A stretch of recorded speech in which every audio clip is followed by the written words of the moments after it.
Okay, we are done with the technical part of instructional. It's been a very long journey, but that's, as far as I'm concerned, this is the curriculum that we discussed at the dojo in the classes, in the front idle classes that took place a few months ago.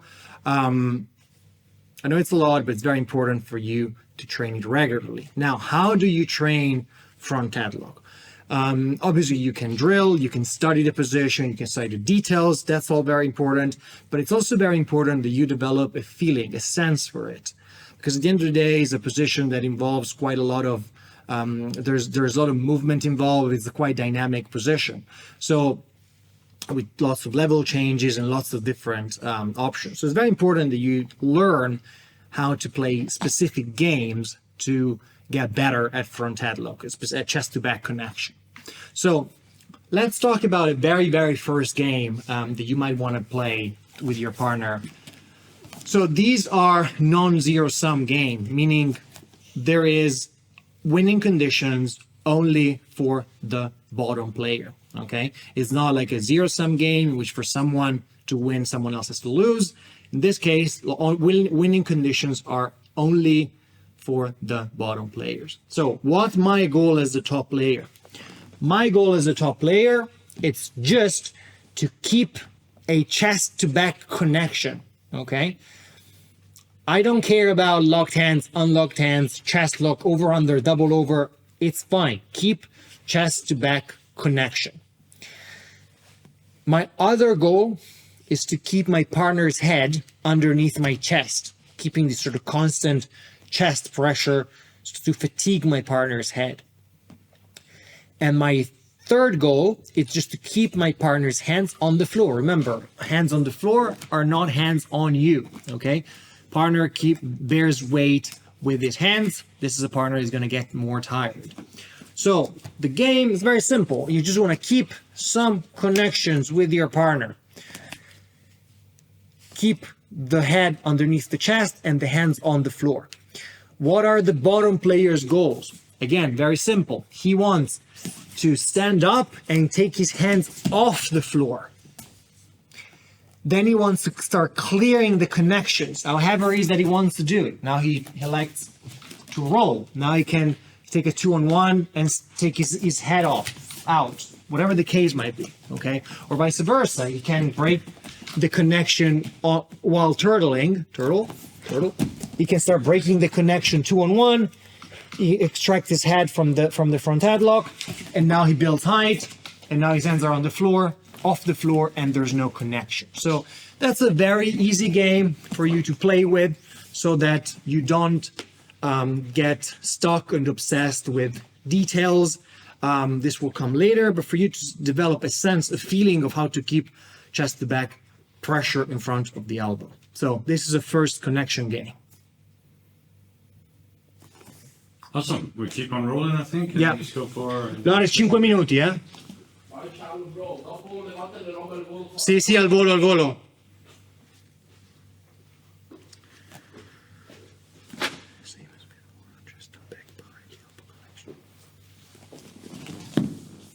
Okay. All right.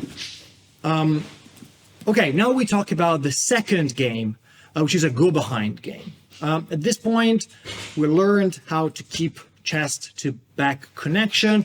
Now we want to develop a game to learn how to threaten or achieve positional advance. So we want to play a go-behind game. So my goals are the same as before, as in I have to keep my connections, locked hands, unlocked hands, different feet and leg configuration, that doesn't matter.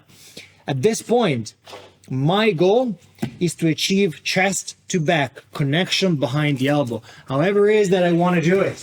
Here, now your partner quad pods up. It's fine. Just keep chest to back connection. We come up all together. It's fine. I still won the game. Okay? Chest to back behind the elbow is a win.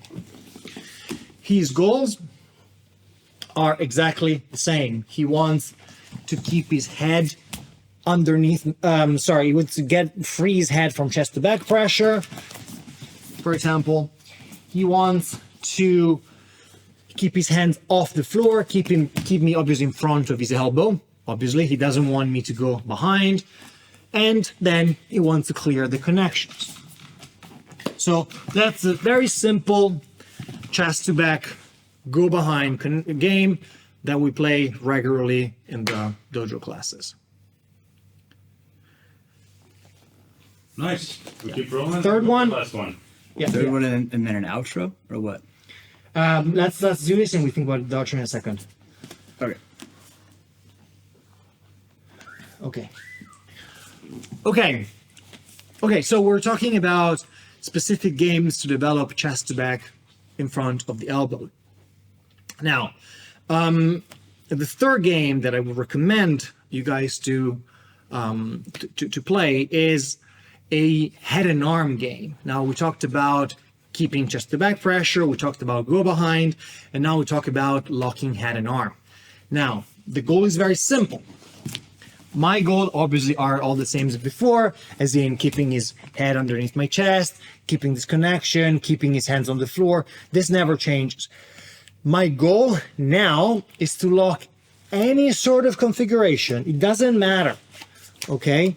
It's fine. You can worry about details later. Lock any sort of head and arm, it doesn't matter, in which basically you're squishing your partner's shoulders and arm and the head together. And now your goal is to make your partner's back touch the floor. Now, is this submission? No, it isn't. Will this work against a high-level player? No, it won't.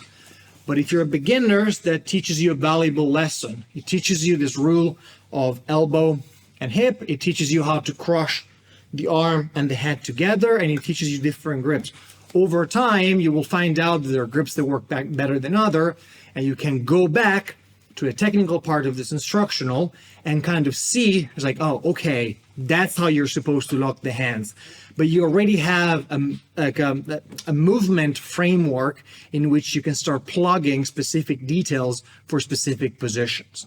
So once again, I have to keep my partner's hands on the floor. I want to lock whatever it is, head and arm together, okay? And I want to bring my partner onto the floor. I do this side, I get an underhook. I get this one, whatever the case might be. And I want to get my partners back to the floor. So this is a head and arm game.